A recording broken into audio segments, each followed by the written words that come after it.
Focusing on a KB for a healthcare service, in previous videos, we analyzed how to insert, update, and delete through the business component of a two-level transaction. In those videos, starting from the two-level office visit transaction, which had a series of declared rules, in particular, some error rules,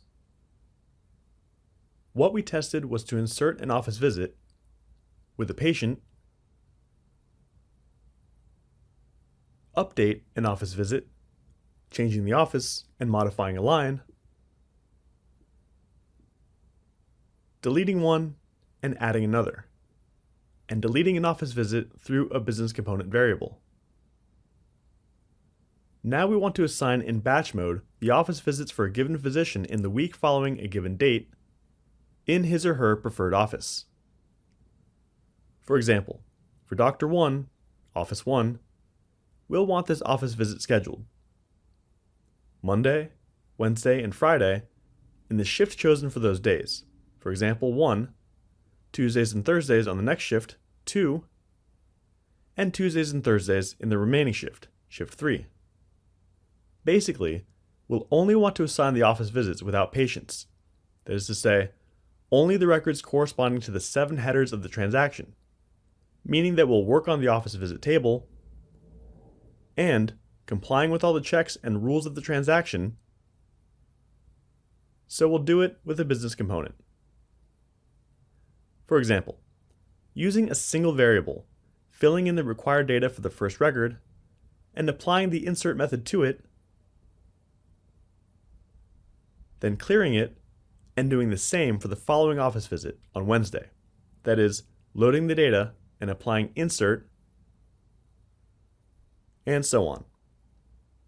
We clear, load the data for Friday, shift 1, insert, we clear, load data for Tuesday, shift 2, insert, we clear, load data for Thursday, shift 2, insert, we clear, load data for Tuesday, shift 3, insert, we clear, load data for Thursday, shift 3, insert. Here we implement the requirement with a web panel where we ask the user for the data. Here, we'll show the resulting message collection. And in the event, we first clear the message collection that would have been shown in a previous execution. Call this proc that returns for this date the date of the following Monday. And instead of asking 7 times for memory for the variable, assigning the corresponding elements for each one, and doing insert, we choose to use the repetitive structure for to write the insertion only once for Monday, Wednesday, and Friday, where only the day changes and everything else is kept. Then another one for Tuesday and Thursday, which is the following shift, calculated with this proc. And here we assign it. And then another 4, also for Tuesday and Thursday, but in the remaining shift. Note that in addition to improving the code, in short, what we're doing is using a BC variable, assigning it the header values, and using the insert method to try to insert in the corresponding table. Then we process the messages obtained. Let's try this when there are no office visits yet in the table. Of course, if we enter non-existent foreign key values, for example, a non-existent doctor, the insertion attempts will all fail. The insertion will be attempted by doing the same checks as through the transaction. Now let's see the successful path.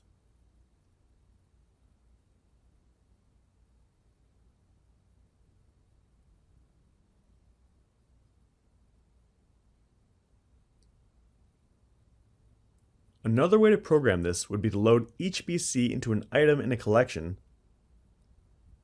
and then give the insert order to the entire collection. we know that internally each item will be accessed and an insert of that item will be attempted. That is to say, we would define an office visits variable, collection of the office visit BC, and we would load the information in the office visit variable.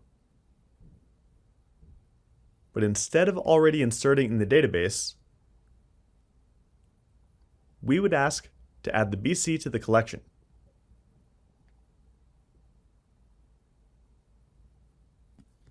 And for all the BC instances. And only later we would ask for the insertion of the entire collection. Of course, here, if we want to get the messages of each insert, that of each item, we'll have to run through the collection and call the subroutine. And we should clear the BC collection before we start. If we try now with the empty table as before, it should give exactly the same result.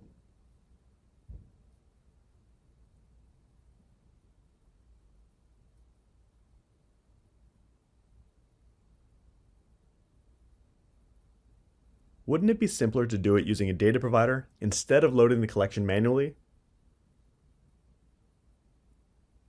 That is to say, replace all this with an invocation to this data provider, which returns a collection of the office visit BC,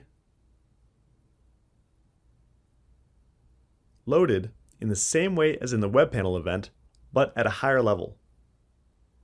Then, we load the collection variable with the result of the invocation to the data provider, to which we must pass all the parameters.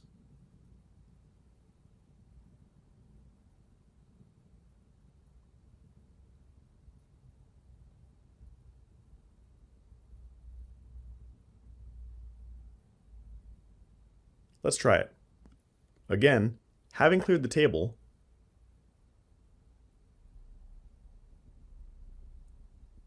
we see that it gives exactly the same result. Of course, we can use the data provider to return a collection of business components as we did here, which we then assign to this collection variable, or to return a single one and do the insert on that one. For example, here we have this other data provider that will return a single BC. For this one, office visit. Note that collection is set to false, and only one header is loaded according to the values received in the parameters.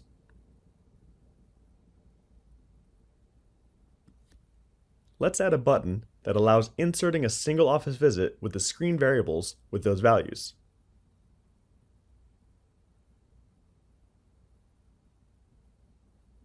Then, we use the non-collection BC variable, office visit, that we already have declared, and load it with what's returned by this data provider, to which we pass the screen variables as parameters.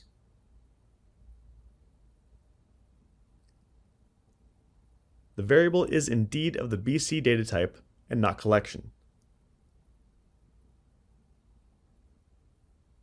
Then we simply ask it to insert in the database and process the messages, adding the commit, of course. Let's try it. For example, for a date prior to this one,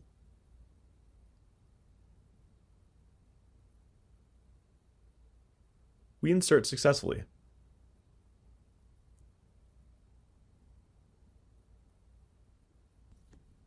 Now, suppose that in case the record exists, we would like to update it. For example, we place the same primary key, but we want to change the office.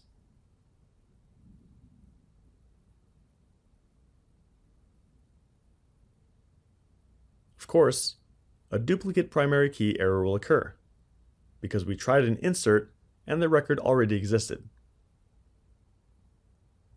We can think then that to solve this, we can just modify the method that we're invoking,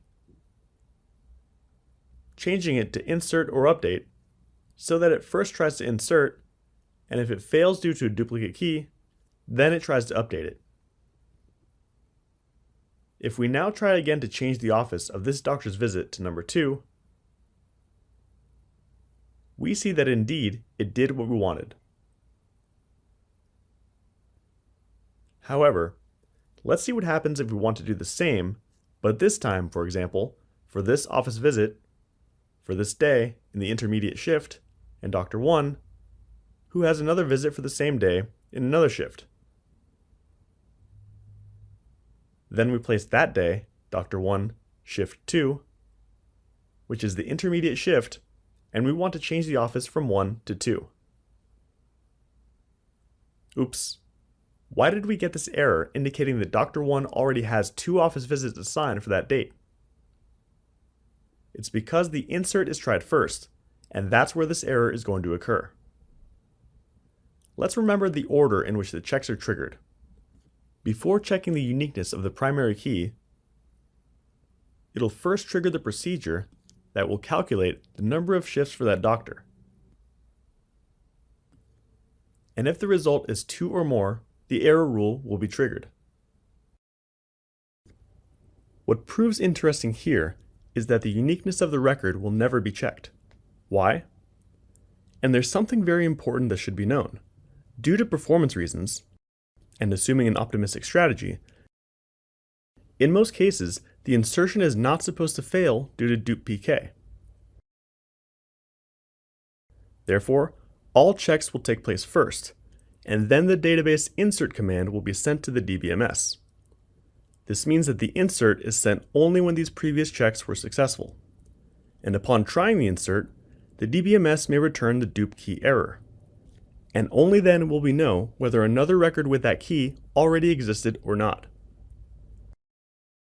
So, if any of these previous checks fails, for example, due to this error rule, there's no attempt for the insert, and we cannot know either whether a record with that key already existed that would also cause the insertion to fail.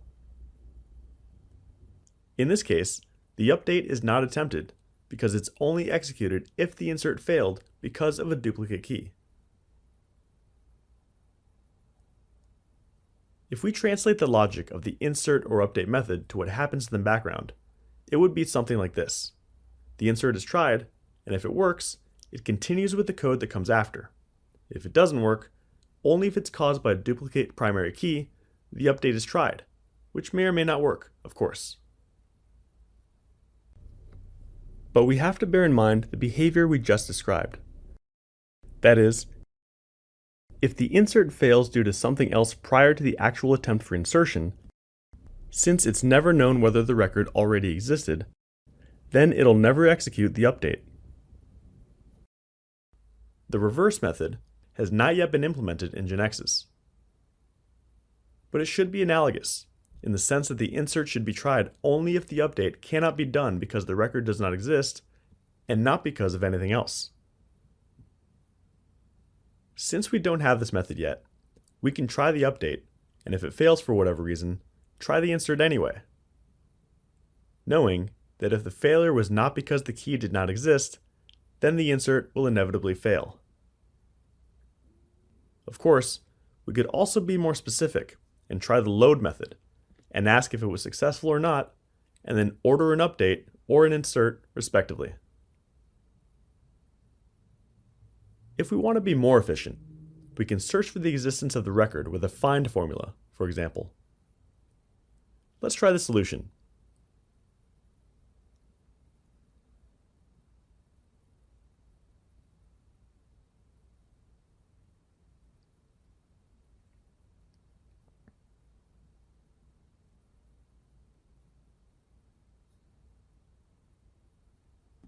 Now we were able to change the office.